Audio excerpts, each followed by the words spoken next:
Perfectionism isn't a personality trait, it's a survival strategy. Most people think that perfectionism is about having high standards. It's about having impossible standards. It's about having a dysregulated, hypervigilant nervous system. It's about having a belief that thinks, if I mess up, I won't be loved.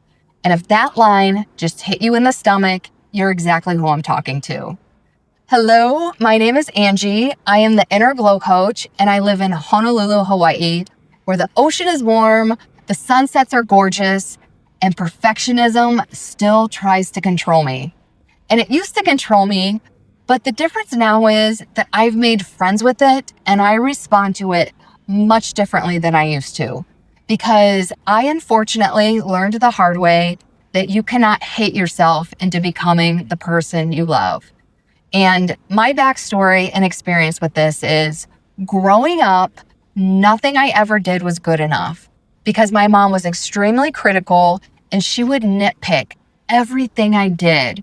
And even if I thought I did something well, she would find something to criticize about it. And I'm talking about my hair, my clothes, my face, things that were extremely vulnerable to be criticized about. So as a result, I didn't feel safe to be imperfect.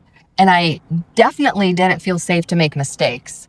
So unconsciously, I developed some behavioral strategies to avoid the pain of criticism. One was that I was a perfectionist and I overachieved. And just to be clear, overachieving, it's different than high achieving. Because high achieving has a growth mindset, meaning it's okay to make mistakes because I learn and grow from mistakes. And it's this mindset of always evolving and developing and being a better version of yourself. But overachieving has that win at any cost, black and white type of mindset, which is extremely self-destructive, especially if you have the need to be perfect at everything you do, which is exactly how I was. And my other behavioral survival strategy was that I would hide or not allow myself to be seen so that I wouldn't be criticized. And shocker, neither one of those worked because I would still get criticized. Yet I continued being a perfectionist into adulthood because even though that strategy wasn't working well, society does intermittently reward overachievers. So I would get those intermittent rewards that would still hook me into the perfectionism cycle. And it wasn't until I started doing the inner work that I embraced my own imperfections and started to love myself as a whole. And I'm okay with being a human being. We're all human beings. We make mistakes. And, if we were all perfect, that would actually be kind of boring, right? Because our quirks, and I don't even say imperfection anymore. I like to use the word quirks because our quirks are what make us unique.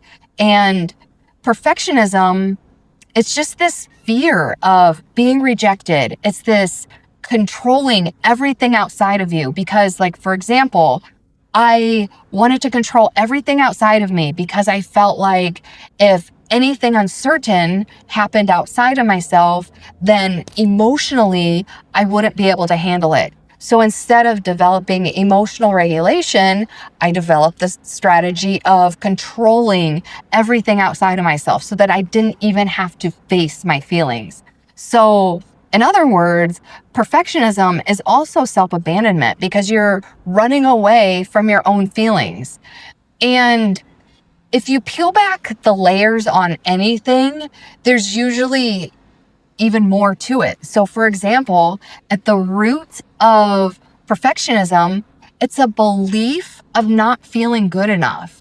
And I feel like a lot of people will relate to that because even though we all have different nuances to our specific experience, some things are universal. And I think part of the human experience is sometimes we have this core belief that we don't feel good enough. And that's usually what perfectionism is based on, because if internally we don't feel good enough and have shame about it, then externally we want to present that everything is fine and everything is perfect. And it's just a dysfunctional way to live. And I'm no shade if that's how you are, because trust me, I used to be a perfectionist and it's exhausting because your nervous system is constantly hypervigilant, and like you're always on edge, you're always walking on eggshells looking for something to smooth over and make perfect. And it's detrimental. It causes anxiety, depression, burnout, low self-esteem, and even some things like procrastination and self-sabotage, because we may not even want to start or finish something because we don't want to do it if it's not perfect. So it goes back to that black and white thinking. And I was a victim of that for many, many, many, many years. So again, I have been there. So if this is relatable to you, it's also relatable to me. But this is the truth about perfectionism. Nobody gives a shit if you're perfect.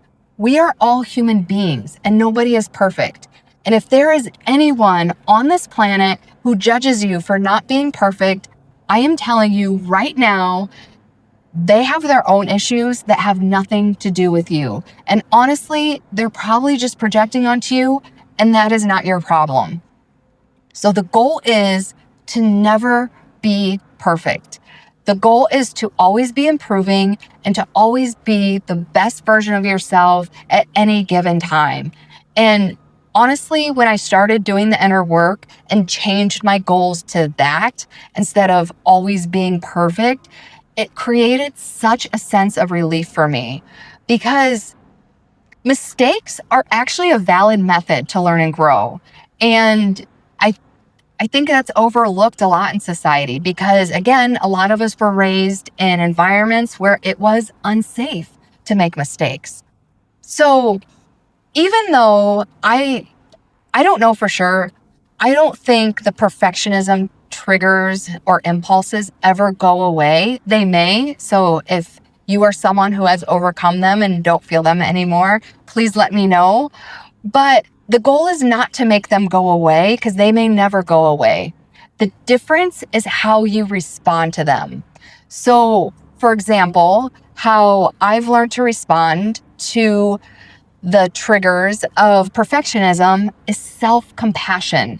Because when I give myself grace for being a human being, that feels so much better than setting impossible standards, being hard on myself, and feeling exhausted and anxious all of the time. Oh, and I didn't even bring this up yet, but if you are a perfectionist, you probably have a really nasty critical inner voice.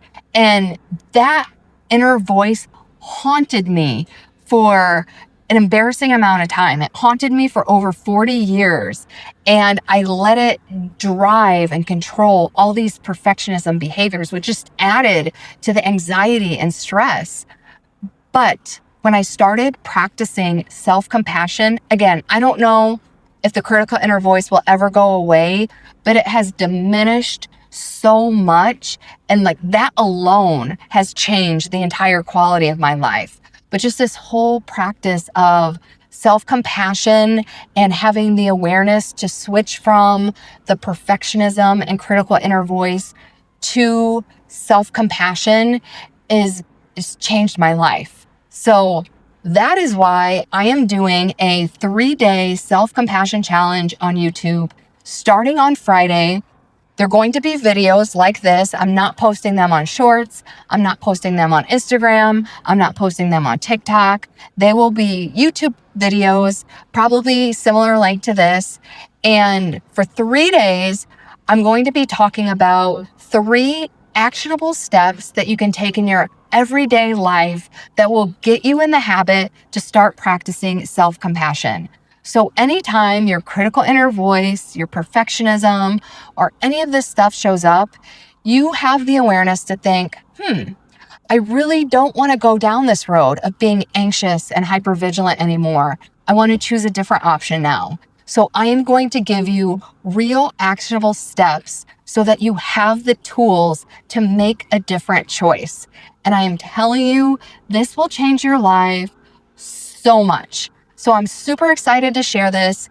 Stay tuned for Friday. The best way to get notified is to subscribe, but if you're new to me, this is the first you've seen, I will not be offended if you do not want to commit yet. Hopefully you will be ready to commit after completing this challenge, but the best way is to subscribe. See, I'm not perfect either, and I really don't give a shit. The best way is to subscribe to Angie Hawkins 808, and I will see you on Friday for self-compassion.